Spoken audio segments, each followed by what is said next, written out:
Lessons. This one is on conflict in Harper Lee's To Kill a Mockingbird. This one should not be long, but let's get straight into it. Now, conflict happens between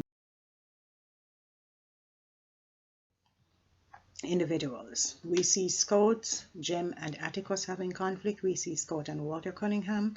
We see Cecil Jacobs and Cousin Francis, Jem and Mrs. DuBois, Scout and Miss Caroline and Beres Ewell, Scout and Uncle Jack, Bob Ewell and Tom Robinson, Boo Radley and his father, Bob Ewell and Atticus, Bob Ewell and Jem and Scout. Now, the conflict between individuals in the novel shows especially, it gets physical when Scout gets into fights with several of her schoolmates and her cousin. One could believe and recognize that her actions are based on the defense of a family member or in support of what she believes to be right. You see, Scott has her own opinions of what is right and what is wrong. And so she will get physical. She will fight someone because they go against what she believes in. Scout splits her knuckles on the bone of Cousin Francis's front teeth because Scout, cannot understand the meaning of his racist remarks. And because she doesn't understand it, she lashes out in the way that she knows how to. Now, she also gets back at Walter Cunningham while at school for innocently defending him against Miss Caroline, who does not understand the circumstances that Walter Cunningham has of not wanting to accept charity from anybody else, and the fact that he was too poor to pay back, and so he would not accept it. Jem too also has his share of conflict. Now we see Jem in his conflict when Mrs. DuBois makes racist remarks against Atticus. At this point, we realize that Jem also has the rage that Scott has, and he gets into this rage and he destroys her camellias. Of course, Atticus does not take kindly to it, and he forces Jem to read to her every single night. Scott also goes with him, but it was Jem's punishment to face. We also see that Boo Radley is in conflict with his father. Boo is made into a hermit, a recluse. He has to stay by himself for something which he had done years and years before. Now we realize that Boo doesn't really listen to what his family says. He is in conflict and he does what he wants to do, yes, because he reaches out to Scout and Jem with the fact that he places gifts in the tree for them. We can also see that Atticus and the children do have their share of conflict when Atticus attempts to teach them good values. And this happens throughout the novel. There is conflict between the different social groups and the opposing groups. Yes, we see the conflict in the opposing groups. And we see the opposing groups as the Caucasians, the African Americans, the social classes in the society. There is a challenge between the lower class, the middle class, and the colors. Then we see Calpurnia's church member not being in favor of Scott because Scott is white. We see the Finches and the Robinsons having issues with the society and the society having issues with them. We see Mrs. DuBois, Miss Molly, and the Finches having their share of conflicts as well. The Robinsons and the Ewells, yes, they have conflict. The Finches and the Ewells, or the Ewells actually have issues with the Finches, yes. So the conflict exists within the social group.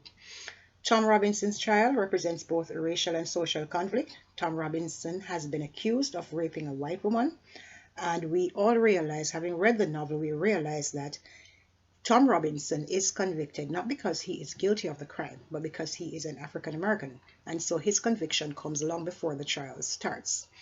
Now, Mayella Ewell, she's of the lower class, the poorest part of the lower class, or what some people may call the white trash. But at the same time, she is still above Tom Robinson's social class. And so the society, some aspects of the society are willing to take, even though they would shun the Ewells overall, they are still willing to take her word against a black man. Now it is Atticus who tells us that in our courts, when it's a white man's word against a black man, the white man will always win. The Finches, despite their white middle-class background, they are cast aside by members of the community because they have associated themselves with the Robinsons. Mr. Ewell makes no qualms about this, and he spits on Atticus's face, spits on Atticus when he realizes the truth has come out in court, and he terrorizes Helen Robinson on her way to work. Now we have internal conflict, and this one is conflict with the individual. Atticus and Scout are the two major persons who we realize experiencing internal conflict in the novel.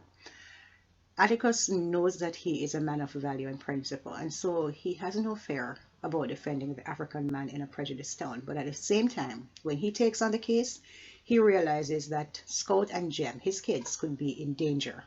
Nonetheless, he looks at the negative remarks that are made by the town people, and he tells us as the readers and his kids that these people are entitled to full respect of their opinions.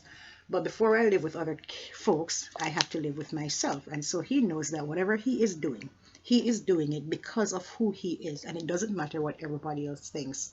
Atticus is therefore aware that despite one race or class, everyone must be treated equally.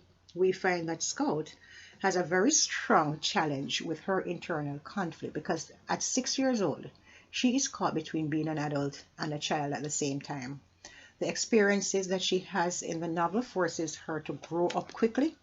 She comes to terms with the fact that her headstrong behavior concerning her father's defense of Tom Robinson's interactions with and it comes out in the interactions with the bullies at school.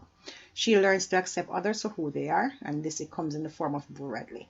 And she also begins to understand that humans have their way, yes, but you have to develop some amount of empathy to handle humans. She also develops an appreciation for her father, even though she has conflicting ideas about his lessons on values. Gender differences in the novel, we find that genders are present. Atticus and Aunt Alexandra, they do not agree with Scout's tomboyish behavior. Aunt Alexandra would have preferred for Scout to act like a lady, the southern lady of white descent, and that would have been different.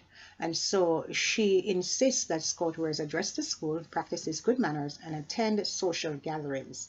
And this would include a tea party. In the wider society, on a whole, women are not allowed to sit on a jury, and Scout is confused and she's somewhat surprised when Atticus explains that Miss Maudie cannot be on the jury, even though the children believe and know that Miss Maudie would have done a good job.